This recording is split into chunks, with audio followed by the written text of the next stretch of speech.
Hi friends, welcome back to Deekshu Samayal. இன்னைக்கு நம்ம கிச்சன்ல ரொம்ப டேஸ்டியான எம்மியான பீட்ரூட் அல்வா எப்படி செய்யலாம்னு பார்க்கலாம் வாங்க. அதுக்கு முன்னாடி தீக்ஷு சமையல் உலகம் சேனலை சப்ஸ்கிரைப் பண்ணாதவங்க சப்ஸ்கிரைப் பண்ணி வச்சுக்கோங்க. கீழே இருக்கிற ரெட் கலர் பட்டனை பிரஸ் பண்ணுங்க. அதுல பெல்லுங்க பட்டனை பிரஸ் பண்ணுங்க. அதுல ஆல்ங்கிற பட்டனை பிரஸ் பண்ணுங்க. வாங்க வீடியோக்குள்ள போலாம்.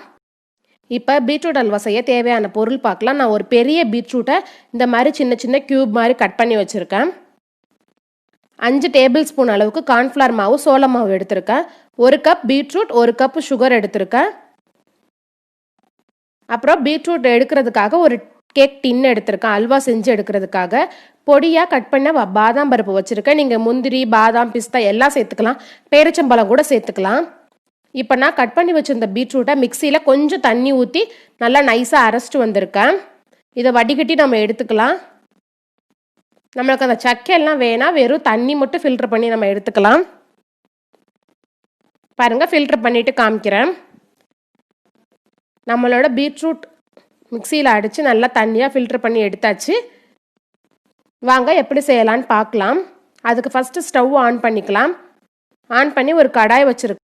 இப்போ பேனில் நான் வந்துட்டு 1 டீஸ்பூன் அளவுக்கு நெய் ஊற்றிக்கிறேன். 1லேருந்து 1.5 டீஸ்பூன் அளவுக்கு ஊற்றிக்கிறேன். இது வீட்டில் செஞ்ச நெய் தான். ஆல்ரெடி நம்ம சேனலில் வீடியோ இருக்குது, கீழே டிஸ்கிரிப்ஷன் பாக்ஸில் லிங்க் கொடுக்குறேன். பார்க்காதவங்க பார்த்துக்குங்க. நம்ம வீட்டில் வாங்குகிற பசும்பாலை வச்சு எப்படி நெய் செய்யலாம்னு நான் செஞ்சுருக்கேன். ஆடை சேர்த்து வச்சு நெய் காயட்டும். நெய் கொஞ்சம் சூடானதும் நம்ம பீட்ரூட் தண்ணி எடுத்து வச்சுருக்கோம் இல்லையா, வடிகட்டி, அதை இதில் ஊற்றிக்கலாம்.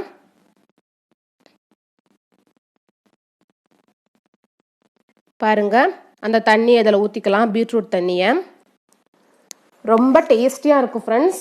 ரொம்ப ஹெல்த்துக்கும் ரொம்ப நல்லது பீட்ரூட் நம்மளுக்கு.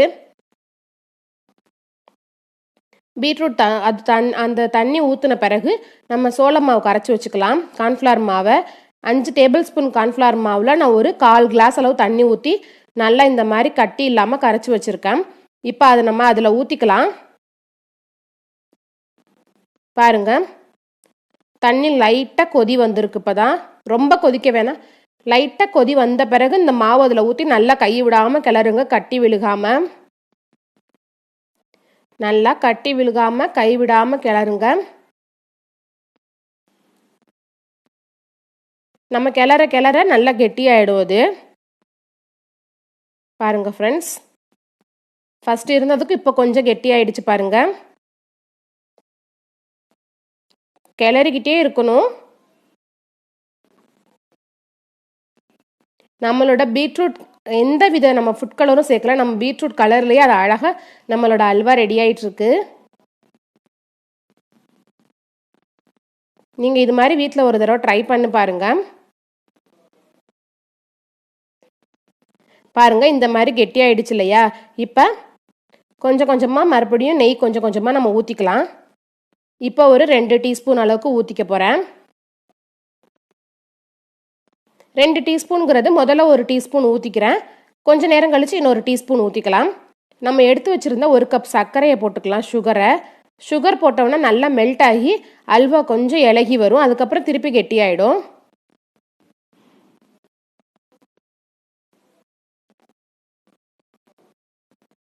பாருங்க, நல்லா கெட்டியாயிட்டு இருக்கு பாருங்க. சர்க்கரை போட்டோன்னா நல்லா சுகர் போட்டோன்னா நல்லா அல்வாவுக்கு ஒரு ஷைன் கிடச்சிருக்கு பாருங்க. அல்வா பார்க்குறதுக்கே கொஞ்சம் ஷைனிங்காக இருக்குது. இப்போ இதை நீங்கள் நான்ஸ்டிக் பாத்திரத்தில் எடுத்தீங்கன்னா கொஞ்சம் கூட ஒட்டாமல் வரும். நான் இது வரைக்கும் நான்ஸ்டிக் யூஸ் பண்ணது கிடையாது. தோசை தவா மட்டும்தான் நான் நான்ஸ்டிக்கில் யூஸ் பண்ணிகிட்டு இருக்கேன்.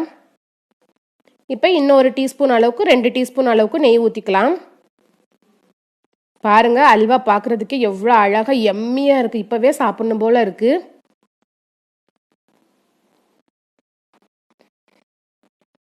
நல்லா நம்ம பாத்திரத்தில் ஒட்டாமல் இந்த பக்கம் நம்ம கரண்டி எடுத்து கிளறி விட்டோம்னா, கரண்டி கிளறும் போது நல்லா சுருண்டு ஒன்றோடு ஒன்று சுருண்டு நல்லா உருண்டை மாதிரி நல்லா பாத்திரத்தில் ஒட்டாமல் வரும் அல்வா பதத்துக்கு. அதான் நம்மளோட பதம்.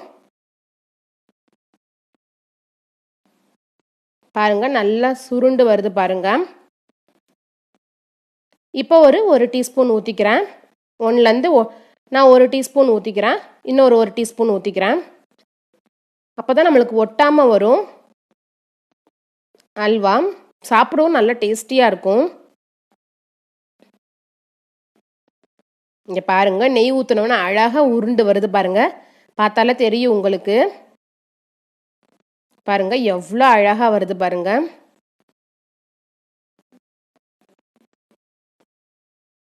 சில குழந்தைங்களுக்கு பீட்ரூட் சாப்பிட்றதே பிடிக்காது.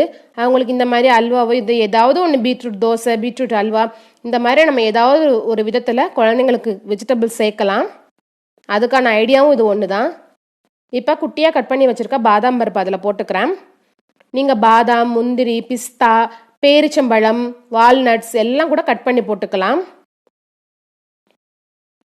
நான் இன்னைக்கு ஏலக்காய் தூள் போடலை. உங்களுக்கு விருப்பம் இருந்தால் நீங்கள் 1/4 டீஸ்பூன் அளவுக்கு ஏலக்காய் தூள் கூட போட்டுக்குங்க. இன்னமும் நல்லா வாசமாக இருக்கும். பாருங்க அழகாக ஒட்டாமல் வருது பாருங்க பாத்திரத்தில். இங்கே பாருங்க, இப்படி நம்ம கரண்டியால் எடுத்து அது ஒட்டாமல் வரணும். இப்போ நம்மளோட அல்வா ரெடி ஆயிடுச்சு. இன்னும் 1 டீஸ்பூன் அளவுக்கு மேலே நெய் ஊற்றிக்கலாம். நம்ம வீட்டில் வாங்குகிற பசும்பால் தான். பசும்பாலை காய்ச்சி ஆற வச்சு ஃப்ரிட்ஜில் வச்சோன்னா நல்லா ஆடை கட்டிக்கும். அதை நம்ம எடுத்து ஒரு பாக்ஸில் சேர்த்து ஃப்ரீசரில் வச்சுக்கிட்டே வந்தோன்னா நம்ம நெய் செய்யலாம். அது எப்படி செய்கிறங்கிறது வீடியோ நம்ம சேனலில் ஆல்ரெடி நான் போஸ்ட் பண்ணியிருக்கேன். கீழே லிங்க் கொடுக்குறேன், பார்த்துக்குங்க. இன்ஸ்டாகிராமோட ஐடியும் கீழே கொடுக்குறேன். அதிலே எங்களை ஃபாலோ பண்ணுங்கள், சப்போர்ட் பண்ணுங்கள். சப்ஸ்கிரைப் பண்ண ஃப்ரெண்ட்ஸ் எல்லாத்துக்கும் ரொம்ப நன்றி. புதுசாக நம்ம சேனலுக்கு நிறையா சப்ஸ்கிரைபர் வந்திருக்காங்க. அவங்க எல்லாத்துக்கும் ரொம்ப நன்றி. பாருங்கள், இன்னும் ஒரு 1/2 டீஸ்பூன் அளவுக்கு நெய் ஊற்றிக்கிறேன், போதும். இப்போ நம்மளோட அல்வா ரெடி ஆயிடுச்சு. பார்க்கவே அழகாக இருக்குங்க, சாப்பிடணும் போல் இருக்குது, ஆசையாகவும் இருக்குது செய்கிறப்பவே. நல்லா நெய்யோட வாசம் கம கம கமன்னு வருது.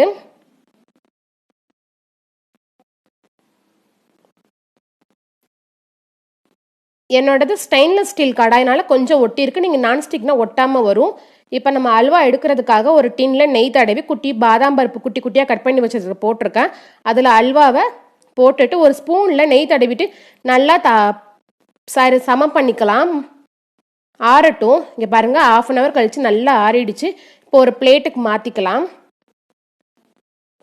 பாருங்கள், நம்ம நெய் தடவணுனால கொஞ்சம் கூட ஒட்டாமல் வரும் பாருங்கள். ரொம்ப ஈஸியாக வந்துருச்சு பாருங்கள். நம்மளோட அல்வா ரெடி ஆயிடுச்சு. வீடியோ பிடிச்சிருந்ததுனால லைக் பண்ணுங்கள், ஷேர் பண்ணுங்கள், சப்ஸ்கிரைப் பண்ணுங்கள். மறக்காமல் உங்களோட ஃபீட்பேக்கை என்னோட கமெண்ட் பாக்ஸில் போஸ்ட் பண்ணுங்கள். பாருங்கள், நான் நைஃபால் கட் பண்ணி காமிக்கிறேன் பாருங்கள். நைஃப் எவ்வளோ அழகாக சாஃப்டாக உள்ளே இறங்குது. நம்மளோட அல்வா அவ்வளோ சாஃப்டாக இருக்குது ஃப்ரெண்ட்ஸ். எங்கள் வீட்டில் இந்த அல்வா எல்லாத்துக்கும் பிடிச்சிருந்தது. நீங்களும் பண்ணி பார்த்துட்டு எப்படி இருந்ததுன்னு செஞ்சு பார்த்துட்டு சொல்லுங்கள். பாருங்க, நம்மளோட எம்மியான பீட்ரூட் அல்வா ரெடி. நெக்ஸ்ட் ஒரு இன்ட்ரெஸ்டிங்கான வீடியோவில் சந்திப்போம் ஃப்ரெண்ட்ஸ். பாய்.